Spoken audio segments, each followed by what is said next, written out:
Hi everyone, my name is Parv Chana. I'm a Microsoft Data Platform MVP.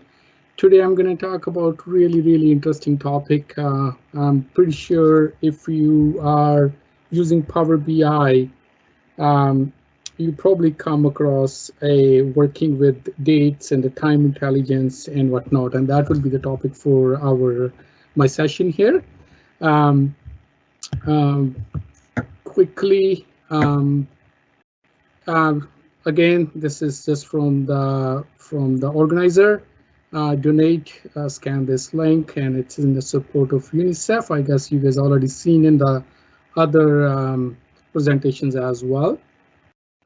Again, these are the sponsors for this awesome cause. What we're doing here.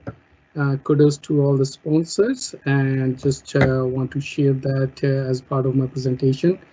And super glad to be here sharing this presentation today with you guys.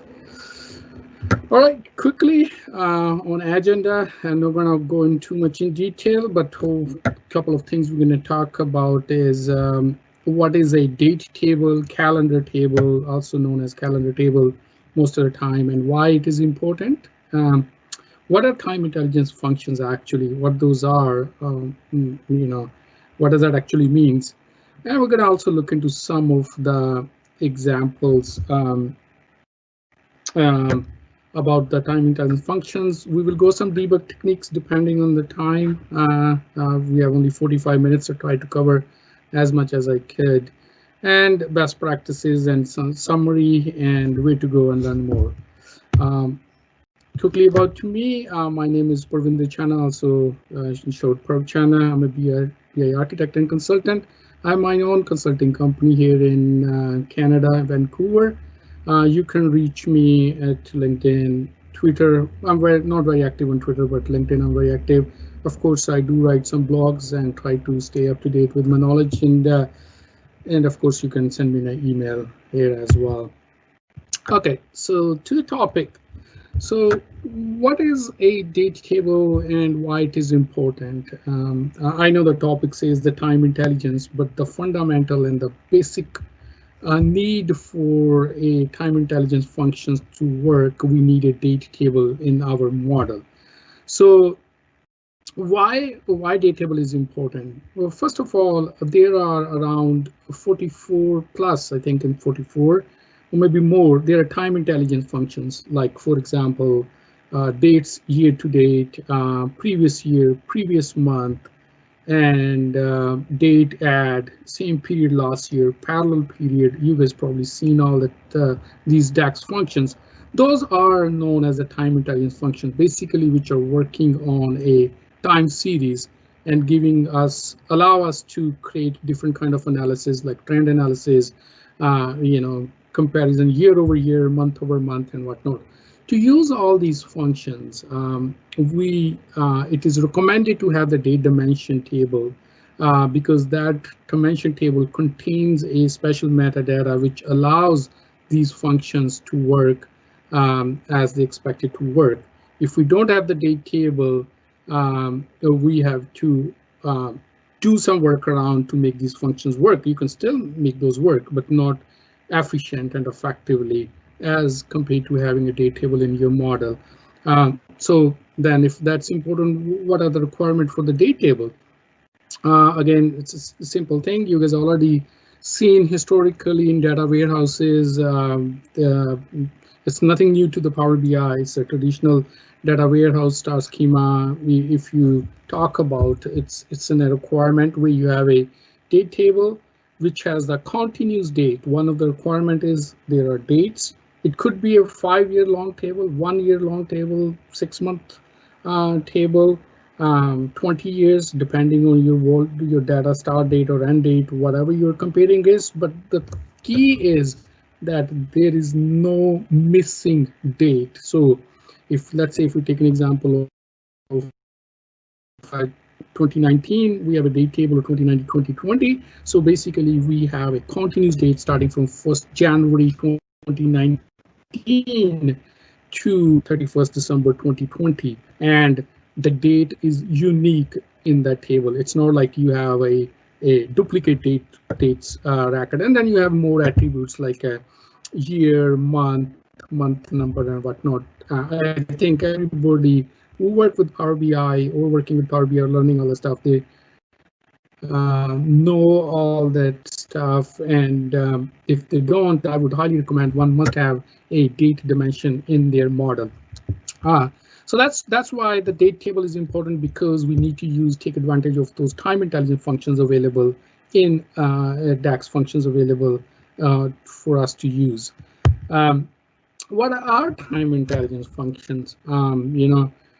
It's basically all these functions. I have listed here a couple of those functions: DATEADD, dates between, dates in period, anything to work with the dates. It's all those functions grouped together. As I mentioned, there's around 44 plus functions. The group of those functions are called time intelligence functions. So if somebody asks you, hey, why not use the time intelligence function? So that means he's referring to one of those functions of DAX functions available to us. So basically, it's a common name to deliver result like year to date, running to same period last year, drill down from year, quarter, month, week, date, whatever you name it, fiscal calendar and whatnot. Again, this particular session, I'm not going to cover about the fiscal calendars and whatnot, because that's a totally different topic. But all these functions are grouped together. It's called the time intelligence functions. That's what it is all about. And we're going to look into these functions depending on the time, but we will try to cover as much as we could. Again, I'm going to quickly switch over to a couple of the reports here in Power BI and see these things in an action. You guys can see my, hey, can you confirm you can see my Power BI screen right now?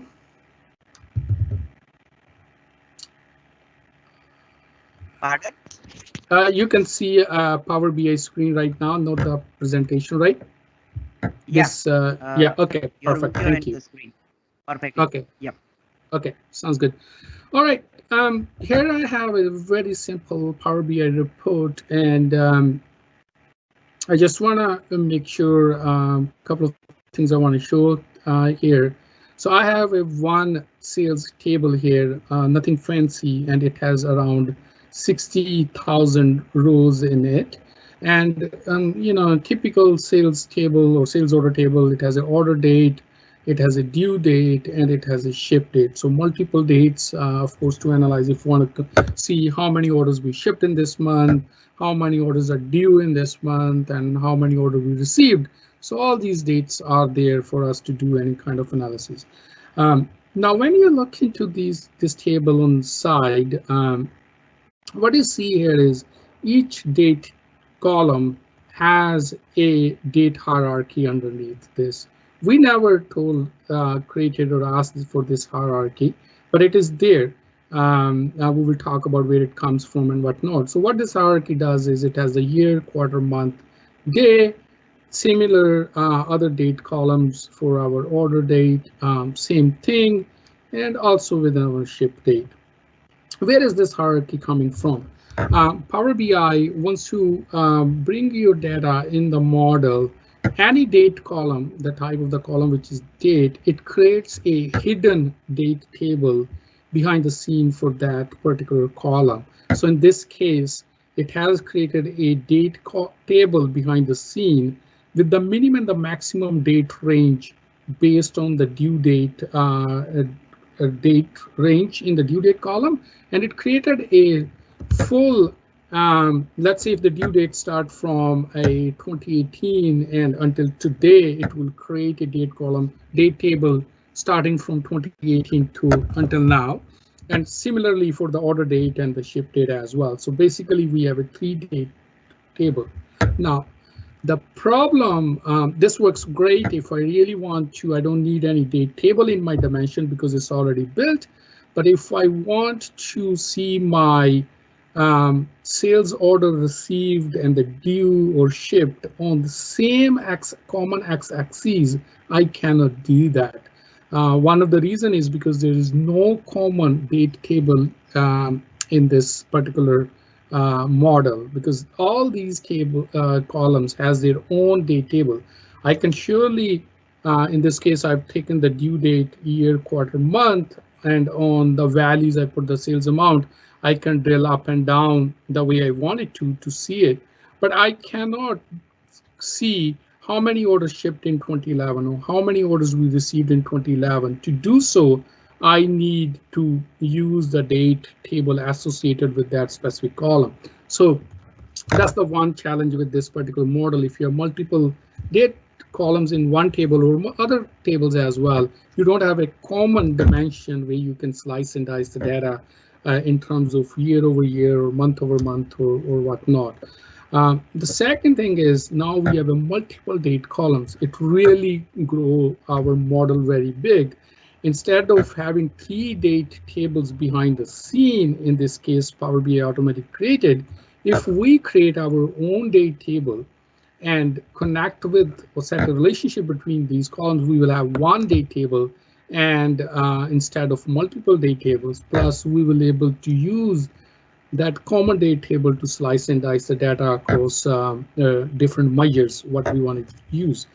And that brings us to one of the best practices. Like I would highly recommend to disable. You can actually disable this date table in your model and create your own, so that Power BI does not create its own internal date table.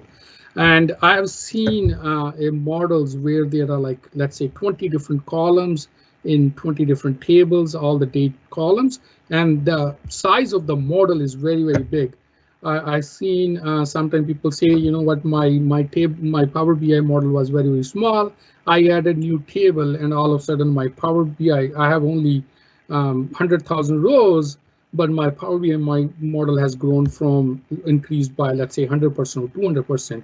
And what happened is probably in that new table you brought in the model has 3 or 4 or 5 maybe date columns, and behind the scene it created these hidden tables, and your model size has grown. Whereas you see that only you brought one table and the model size has gone so big. In fact, I was recently working on one of the model. It was around 1.5 gig, and there was no date dimension. They have like around 25 different date columns, and the model size was crazy big. And once I, brought our own date table, disabled the auto date time tables, which we'll take a look, and the model size went down almost 50%. Actually, it's that big. And here is what I'm going to show with the similar thing. In this particular example, the same sales table with around 60,000 rows and 3 date columns, internal date has created, date table has created. I have the similar same Power report, the sales table. Similar, if we see, we have a sales table here, and we have same 3 columns, we have same 60,000 rows, no more date hierarchy here, as you can see in the date, due date and order date. How you turn that off? You go in options and settings, you go in options, and you should always turn this off, and this is where you say Time Intelligence Auto Date Time Off. This is per report based, but if you want this to be global, of course, you can go to data load in the global setting and you can turn it off. What does that mean is every time you start a new report or create a new report and you bring a table into the model which has multiple date columns, it will not auto create those hidden tables.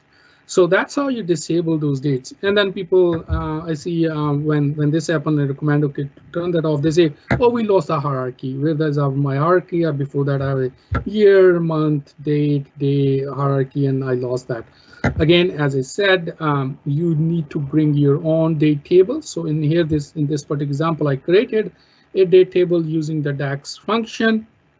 I have a blog post on this, which you can look into my website. There are many blog posts, great blog posts on how to create date dimension table. Again, It does not matter you create through DAX or you create through Power Query or you create through if you're connecting to your backend SQL Server system or any other system, it has the date dimension already in there. You bring it from there. It does not matter.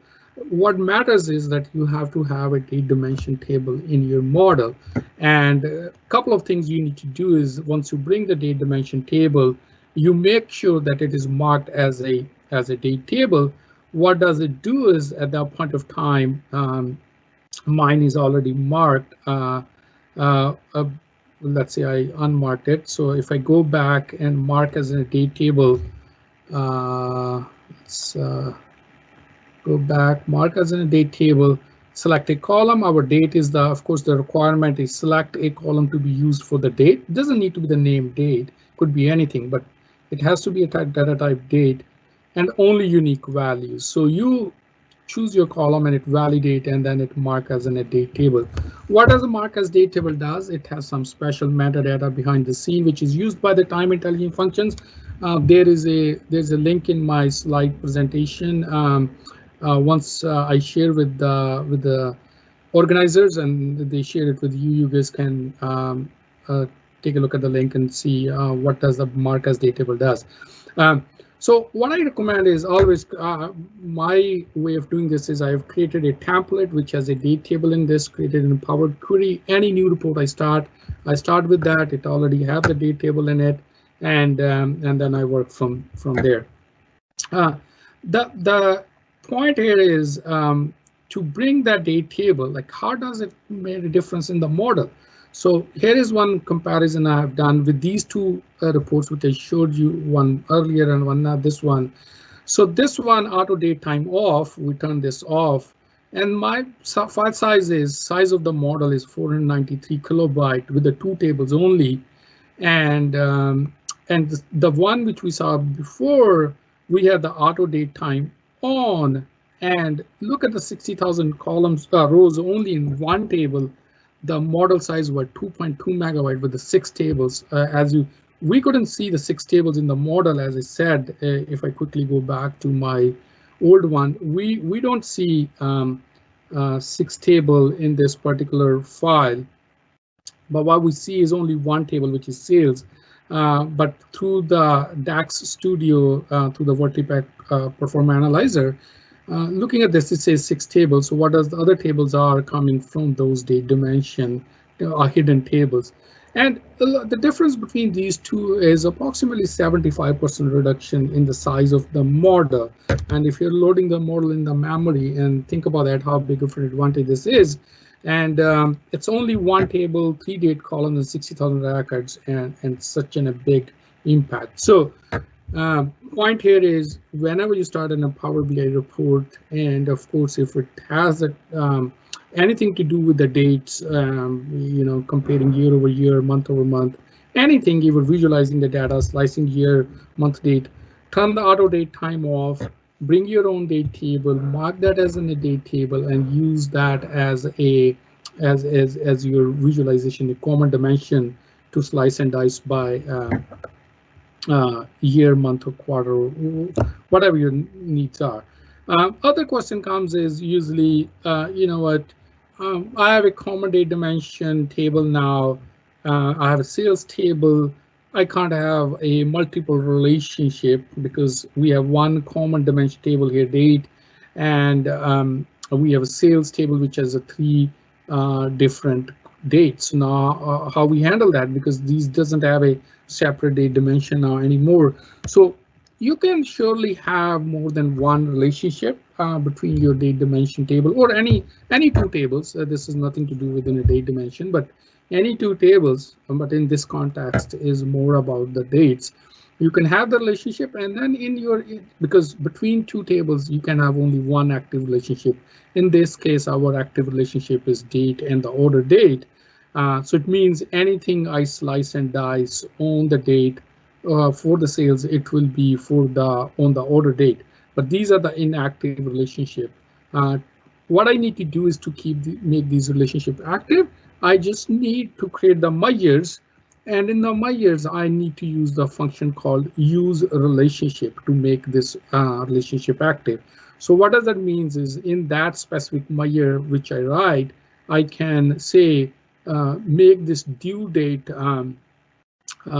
relationship active. In this case, I can say ship date as an active. So then you can, on the same x-axis, whether it's a year, month, or quarter, you can see the number of orders for the same month and number of orders shipped and number of orders due on the same common dimension instead of having the multiple different date tables or the hidden tables. So people often ask me, like, okay, you know what, if I turn that off, I can't make this work. But yes, you can have multiple relationship and make those relationship active in your measures. So those are the couple of best practices. I want to also talk about other things people talk about, like, you know, year over year, quarter over quarter, and all that, running total and whatnot. You know, those functions are sometimes how to use those functions people don't know. I always recommend you start with the quick measures. It's an easy way to learn about the time intelligence functions. If you don't know where the quick measures are, here I'm going to quickly walk you through. So what I have here is in this particular visual, we have the month name coming from, if you go here, from our date dimension. On our columns, we have year, and on our we are seeing the sales. So basically, we are seeing January sales for each year and February sales and whatnot. Now, if we want to see the year over year comparison, it's pretty straightforward in my sales. If we look at the sales measure, it's a pretty sum of the sales amount. So if I click on this three dots, so we have new cook measure. So while we have a new cook measures, I'm pretty sure you guys already seen that. This is the best way to learn about the time intelligence function. So let's say, for example, year to date, quarter date, year over year change, quarter over quarter. So everything is in there. So let's pick year over year change. And of course, it's going to ask, okay, what is your base value? So this is our measure, which we just created, some sales amount. And the date, again, it goes back, it needs a date, the date field over which to calculate the change. So of course, our common dimension is date table, and we will pick the date column from there. And number of periods you want to go back. If you want to compare, let's say we are in 2020, we want to compare with 2018. We will say we want to go back 2 years. If we want to compare with the previous year, which is usually the common scenario, we will pick the number of periods, go back 1 period. So what does that mean is it's going to write a DAX for us. That's the quickest way to learn and from the DAX what it has done. So if we look at this is the new measure it has created. I already had sales YoY, year over year. So this is the two. So what it has created, it's a variable. Of course, I'm not going to go into the DAX too much here. So variable, it's creating calculate sales, DATEADD. This is again a time intelligence functions we talked about. Take the date column from the date dimension, go back by 1. What is go back by -1? You can go forward or backward. So we are saying whatever the row context I'm looking at, go back by -1, and then what unit you want to go, previous year or previous. So there's a multiple choices here. If we are comparing year over year, it will be year. If it's month over month, it would be month. It's a previous day, it would be day over day, quarter over quarter. But in this example, we have year over year. So what does that mean is it's gonna, looking at the context where we are, it's going to go back by 1 year and then take current sales, take previous year sales, and divide by previous year sales. So if we drop this measure here quickly and we see the growth, now you can see, I guess let me maximize it, collapse this guy. So in 2012, in January, we have 495. In 2011, in January, 469 and 5.44% growth. Similarly, in February, 8.72 and March. So writing that measure, it's automatically created that. Now, Sometimes it's a year over year, but I really want the absolute number or the absolute difference. I can actually, rather than redoing everything, I can take the DAX expression here, create a new measure, and like this is easy to learn. I know it's already done. I know the previous year this calculation is already done. So what we can do here is, I want not to divide. I say sales minus previous year is the one that will be the absolute difference between sorry, I have to give year over year, maybe we call it difference. So we use the from the quick measures, which already wrote an expression for us. We took that, and if I drop this in the visual here, and I have a absolute difference from the previous year. Of course, there's nothing in 2011. There's nothing in 2010, so it's the difference same. But if you look at the 2012 compared to 2011, so this is 25,000 increase from the previous year, 40,000 in terms of the dollars and in terms of the percentage. So we took advantage of quick measures. So I would recommend a look into quick measures, running total and whatnot. But the key is, again, going back to use those time intelligent functions that you have to have a date dimension in your model to make these DAX functions work. I'm gonna quickly, I think this was to just showcase like how the size of the model changes if you turn off internal hidden tables and have a common dimension, and it's a no-brainer. Then why one should have hidden tables in there? Again, we talk about the hierarchy. I lose hierarchy. You can create your own hierarchy. In this case, I've created one. That's very simple to create. You can just take, if I want to create quarter over month, so you can just drag and drop again. This is the basic functionality in Power BI. You can create the hierarchy the way you want it to, quarter, month, year. Or in this case, I created year, month, year, quarter, month, date. And now I have the same functionality to drill down. Like for example, in this particular first page, quickly, I use that hierarchy here, year, quarter, month. I can simply drill it down to quarters. I can drill it down to months and to the date level as well. So I can achieve the whatever the inbuilt hierarchy was there. I can create my own. It's more flexible the way I want. If I don't want quarter in this, I can get rid of that, or I can get rid of my hierarchy, or the one in this particular use case, I can just, let's say if I want year, month, and date only, I can use that. So that's kind of the fundamentals. One should always look into adding a date table in dimension, turn off auto date time, and start from there. I'm going to start sharing my another Power BI report here quickly. So we have 15 minutes. I will try to go through some of the different functions here. One of the thing in time intelligence functions is like there are many functions, like for example, previous month, previous year, DATEADD, dates in period, dates between, so many of those. Sometimes it's very hard to see which one is to use when and whatnot. So here is I have created a small comparing year over year, just to give an idea here how it would. How does it work and how you expect the result or how you debug it actually. I always get stumbled upon when I'm looking at the things. I'm like, what's going on? So what we have is, I'm just gonna remove this hierarchy here and quickly show this, not to have this hierarchy here, go to the date level. So what we have a date, and I have like 7 or 8 different functions. So what are these functions? If I go to my measures here quickly, those functions are, these are all again time intelligence functions. If I go to my dates function, so I have a DATEADD,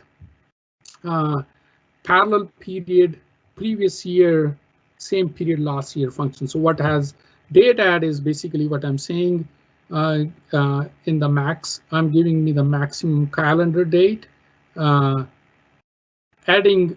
subtracting 1 year from the date dimension, from the date column. And similarly, I have a minimum, so I'm using the date. So I want to compare how these different time intelligence functions actually work when you look at the different granularity. So it helps you to write your time intelligence measures and whatnot. So DATEADD, it's a simple adding one date. I can go forward and backward, but in this case, because we are comparing with the previous year, I just want to showcase that. So we are taking this DATEADD is giving making our dates go back by 1 year, and whatever the result set it returns, I'm getting the minimum date from there. And similarly, in other example, the same thing, DATEADD taking the max. So other functions are parallel period, the same thing. We have a parallel period function. Parallel period functions also can go backward and forward. So it's again -1 year and max calendar date. Other one is previous year, so many functions, so that's why we get lost. Previous year takes only one input. Some of these functions are sugar coated to not to write too many parameters if they're the most commonly used. So previous year, just take the calendar date as a parameter value as a function, and doesn't need to -1, and because it's always previous year. So looking in the context of the date, it is always going to give you the previous year. And again, what we're taking is a max and min. And we have another function is called same period last year. It is also calendar date as a parameter. It's taking same period last year and max and min. So let's look how these functions work differently. So what I have on the x-axis, on my rows, so-called x-axis in this case, I have a date column on from the hierarchy because I just use hierarchy. I have a date. So added those 8 functions, same period last year, min max, previous year min max, parallel period min max, DATEADD min max. So look at how these functions work, because sometimes people say that it doesn't give me the result what I'm looking for. When I'm looking at the data at the date level, let's say I'm looking at the January 1st, 2018. The DATEADD returns me this range, 1st January 2007 to 1st January 2007 in this context. So it's going back by 1 year, taking this date and going back 1 year, because we told the DATEADD function -1 year. So this is taking us to -1 year. Look at the parallel period. What does parallel period does? If it's in -1, let's take a look at the function actually. Parallel period -1 year. Similarly, DATEADD is also -1 year, but the result set is totally different. What does a parallel period give us? It gives us the whole year. Even I'm looking at the 1st January 2008, it is still giving me the full last year. So it is giving me 1st January 2007 to 31st December 2007, whereas the DATEADD is giving me just the one date. Whatever the last year compared to this date is, it's giving me this range. And previous year, same. It's giving me, it doesn't look at the date, it says give the full date range of the previous year in the context I'm looking at. So the previous year for 2008 is the full date range. So these two words are similar, but the same period last year gave us similar to the DATEADD. Why I would use DATEADD over same period last year? If it is always looking at the previous year, because same period last year does not have, it's always last year. Whereas the DATEADD, I can go back -2, I can go back +1 if I wanted to in the future year. So it gives me a lot more flexibility depending on my needs. If I'm always comparing last year, of course, the same period last year will work in this particular case. Now, at the date level, so again, sometimes people say I use the parallel period, but when I'm looking at the date range, the numbers would be totally different because the range it is returning is totally different than what we expect. So sometimes it's easier to debug it this way. I mean, create a measures with whatever filter you're applying and take the min and the max date and try to see what date range you are getting. And because that is the date range, if I write a sales measure on this particular using this function, parallel period, even if I'm looking at the January 2008, it's going to give me the sales for the full 2007 calendar year, not for the January 2007. And as you can see, this is returning the full calendar year. And similarly, if I go, I turned off my hierarchy, but let's go show items. Sorry, click the wrong thing. I said show all levels. If I go up by, now again, if we look, DATEADD is interesting. Let's look into drill it down. DATEADD is always in context. This is in quarter 2008. It's giving me quarter of 2007, 1st January to 31st March. Whereas the parallel period is always, because it's a previous year, parallel period -1. If we look at the parallel period, it's always going to, because it's year, regardless of what I'm looking at, the quarter or the month or the date, it's always going to give me the full year. Similarly, previous year is always going to give me the previous year, but same period last year in the DATEADD, more dynamic. They are looking at this particular context and then returning me the range. If I go from the quarter to month level, so I'm January 2008, it is giving me January 2007. Again, all these are giving me full year because previous year and the parallel period works like that. And the same period last year gave me the date range I'm looking at. So this is one of the debugging technique, because when you're working with these functions and you're working with the dates and whatnot, and you don't know, sometimes the result look not what we expect.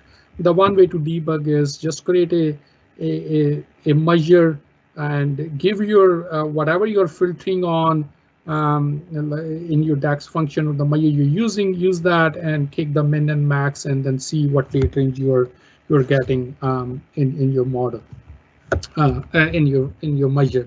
So here is like, now you can clearly see how some functions, even DATEADD, and we told go back 1 year, parallel period, we told it to go back 1 year. Previous year is in same period last year is always previous year, but depending on what range or the row context you're looking at the data, they return different date range. DATEADD is more DATEADD and same period last year dynamic, depending on the context, whereas parallel period and previous year is always returning the full month.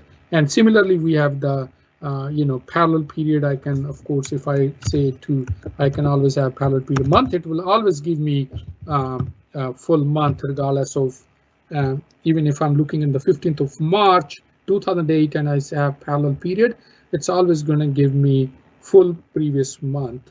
And similarly, we have the previous month as well. So you can use this kind of technique to find the range and figure out what date range you are working on and why your results are not coming as they are expected. We have 5 more minutes. Maybe I will go in a couple of examples here. Let's look at the previous month. So here is one example I have. I've created. It's pretty simple. So let's say it's pretty much what we have is I have a sales measure, which is simply a sales amount, and previous year DATEADD is again calendar date, go back 1 month. I should call it previous month, not the previous year. And this one is a sales previous year, previous month, so it's a previous month basically. If we look at these numbers, let's take pick one, the January 2011. So I will drill down to the date level. Look at what happened here. At the month level, my DATEADD function is returning me 43,421, and if we go to January 21 is giving me full December 2010 because that's the previous month, and that's fine. And here in this case also I'm getting the previous month 43421, but here it is blank. And for the DATEADD function, whereas in the previous month I'm getting the numbers, and the reason behind that is what we've seen in the previous table I showed you. When I'm looking at the first in January 2011, the DATEADD function is giving me December 2010 as the month, and I'm getting the December 2010 sales. But when I'm looking at the 1st January 2011, what's happening here is it's looking at the 1st January 2010, but unfortunately there is no sale in, sorry, it's looking at the 1st December 2010 because it's the previous month. There is no sale in 2010 in on 1st December 2010 and so forth, so on. But if we go downwards on 29th of January 2011, it shows 14,000 sales because we have a sales in December 2019, 29th and 14,000 as well. But previous month is giving us the sales for because previous month we the function, as we look at the previous year before, it does not matter what date context or it's looking at. It's always looking at this context and giving us the full range. So in this case, it's giving me, when I'm looking at the 1st January 2011, it is always giving me full December 2011. And then all of a sudden, this is repeating the numbers. And sometimes we get caught into this is why these numbers are repeating. And that is the reason because if we go back to our previous table where we were looking at this thing, the previous, in this example, it's the previous year, but the same concept, it's always giving us the full range, regardless of whether you're looking at a date or a month and whatnot. So similarly, in this case, what is happening is it giving us the full December 2011 sale, not filtering for. So depending on your use case, you can use these functions. I think given the time, I have only 5 more minutes. So this gives you a good idea how you can work with these time intelligent function, and how to, again, it goes back to understanding what date range I'm getting at this particular row or this particular row, which you can debug the way I showed you with those measures. And then I can see, okay, in this case, it is giving me 1st December 2011, 2010 to 31st December for previous month.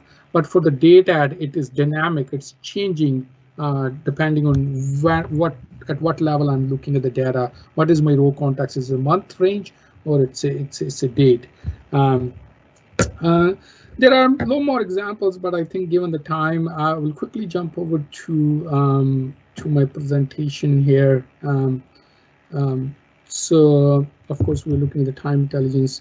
So best practices in summary here again, always add a date table in your model.